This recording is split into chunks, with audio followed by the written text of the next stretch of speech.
Hey, what's up guys? So for this video we're going to be discussing basic car mods. Car mods 101. Now this video is not for pros. This is not going to be intended for people that already know how to mod their cars. This is going to be intended for beginners, people that are just starting, they just bought a car and they're thinking about modding their car. So this is the basic mods that you want to start off with. And again, these mods are going to be all performance mods. So basically, the things that I'm going to be going over in this video are going to be horsepower to the wheels, also known as WHP, versus regular horsepower and what that actually means. I'm also going to be discussing intake and as well as the weather, because weather actually does play a part in actual horsepower. I'm also going to be going over headers and catalytic converter and how that actually hinders horsepower. I'm also going to be going over the exhaust systems and give you a rough idea of how much horsepower to expect. Obviously, it's going to vary between cars. I'm going to use an RSX as the base model, so you guys can compare that to other cars, I guess. So let's get started. So the first topic that I want to talk about is horsepower to the wheels versus actual horsepower, and what is the actual difference. Most people don't know this. So I'm going to be using the RSX as the base model because obviously that's the car that I have and that's the car that I know the specs from. So when you buy the car in an RSX, an 05 or 06 model, it would come with 210 horsepower and it's going to be listed as 210 horsepower. So if you were to look it up, it's going to say the car has 210 horsepower. So as soon as people dyno the car, dyno is a machine where you place the car and you can actually get measurements of how much actual horsepower you get. And when people dyno the car, they average around 177 to 179 horsepower. It might be even higher, it might be even lower depending on the weather. And that's the actual power you're actually getting to the wheels. It's different from the actual power of the actual engine because there's some power loss when the engine transfers that power to the wheels. So that's the actual horsepower of a car. So when you see, say for instance, a Mustang, I'm just going to make up a number of, 400 horsepower, that's not the actual horsepower that the car actually has. You're going to get some power loss once you actually deliver that power to the wheels. So that's one of the main reasons why when you mod a car, people always compare it to horsepower to the wheels. So say for instance, once you actually mod the car, you start adding horsepower to the 177 horsepower to the wheels instead of the 210. So like say for instance, just as an example, you add a cold air intake and you get a rough estimate of 7 horsepower. You're not going to add that 7 horsepower to 210. So it's not going to be 217. That is incorrect. It's actually going to be 177 plus 7. So it's going to be a roughly 184 horsepower to the wheels. So hopefully that clears everything up. Let's move on. Okay, so the next topic that I want to talk about is going to be the intake. Now, there's two types of intakes. There's the short ram and the cold air intake. Most people have a really hard time deciding between these two intakes. There's some positives and some negatives to both. The short ram typically gives you less horsepower. The cold air intake gives you more horsepower. And the reason it gives you more horsepower is the short ram tends to hang out around the engine cabinet and it tends to be literally on top of the engine. Now this causes some problems. Now let's create a scenario. You're in a city where the temperature is 70 degrees. So the short ram is going to be hanging around the engine. Obviously the engine creates a lot of heat. The short ram is going to be sucking in air that's typically hotter than the outside weather. So if it's 70 degrees outside, inside of the cabinet, let's just make up a number, it's going to be 120 degrees. So that short ram intake is actually sucking in air that's at 120 degrees. So it's basically getting hot air into the engine. Now, if you were to install a cold air intake, which is away from the engine, typically below the car, so it's trying its best to get temperature that's actually in the environment. So if it were to be 70 degrees, it's going to typically get around 70 degree weather inside of the cold air intake. Now I'm going to get to explaining why that's actually better, getting colder air than hotter air. I'll explain that in the next topic, but that's one of the major differences between those two.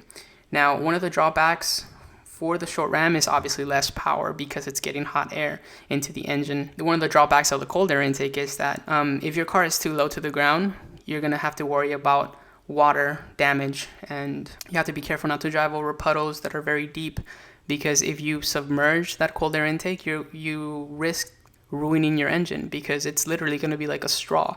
The engine is literally like a vacuum, so it's going to be sucking in air, and if that whole cold air intake is submerged underwater, it's going to get water inside of the engine, and then you can kiss your engine goodbye. So you have to be really careful. Okay, so let's move on to the next topic. Now the next topic that I want to talk about is weather. Now, why is weather important? Well, let's say I don't know if you guys ever noticed this, but when you're driving your car at night, and if it's really cold, your car actually feels a little more powerful. And if you're driving it during the day and it's really hot, your car feels a little sluggish. It feels like it's missing some power. And that's typically because it is actually missing some power. One of the differences between hot versus cold air is that cold air is denser, meaning it actually carries more oxygen per volume, so that means more power for the engine. So typically you would want more colder air going inside of the engine. That's one of the reasons why cold air intake produces more power versus the short ram, because the short ram typically tends to hang around the engine, so it's actually sucking in hot air. And especially during the summer, that's going to be really bad, because if the temperature is over 100 degrees outside, inside of the cabin it's going to be even hotter. Therefore, it's going to be sucking in less oxygen per volume. So that is why weather is important, as well as the elevation. The higher the elevation, the less air typically you will find. So that's something to keep in mind. Now moving on to the most important part, the most important mod out of these 3 mods, and that's the header. Now one of the reasons why the header is an important part is because the pipes are bigger, and especially if you get racing headers, you eliminate the catalytic converter. Now the catalytic converter is supposed to prevent emissions from being released. Now one of the drawbacks of this is that it creates back pressure, meaning that as soon as the exhaust is trying to exit, it creates some pressure because not all of it can go out smooth out of the exhaust system. So it prevents the engine from getting rid of the exhaust as fast as it would want to get rid of it. Think of it this way.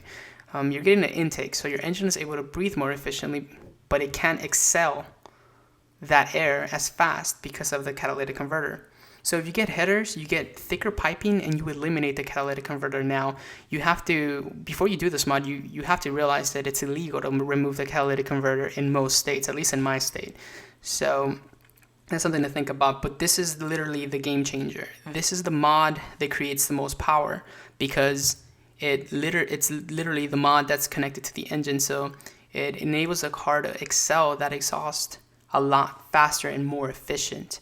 Now, once you pick an exhaust, you're going to connect it to the header, and the piping is also going to be bigger altogether. So this is what typically is considered to be straight pipe, meaning the pipe has literally nothing hindering it from getting rid of the exhaust as fast as possible. And if you have a cold air intake paired up with some headers and exhaust, then you'll be set. The car is going to be able to breathe a lot better, and it's going to be able to get rid of the exhaust a lot better, creating a lot more power. But since you don't have a catalytic converter, you're going to be able to smell like something is burning inside of the car. It's literally from the exhaust, because it's going to be burning rich. Not only that, it typically makes the car a lot louder because it's literally running straight, and you really have to pick your exhaust accordingly to be able to keep the tone down. Now, the last mod that I wanted to talk about is the exhaust. And the exhaust typically is just for the sound, really. Well, the exhaust by itself does not really produce any power. If you were to just get an exhaust by itself, just literally, that's the only mod. Expect 1 to 3 horsepower at best. And we're talking once you actually redline the car. So you can easily just say it produces no power whatsoever. So typically with people, just get the exhaust is literally for the sound. So once you have your, say for instance, for my car, it's cold air intake, and then you have the header.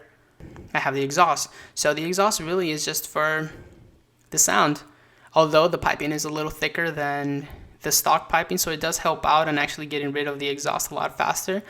But mostly the header is the one that's actually restricted because it cancels out the catalytic converter, so that alone is more than enough.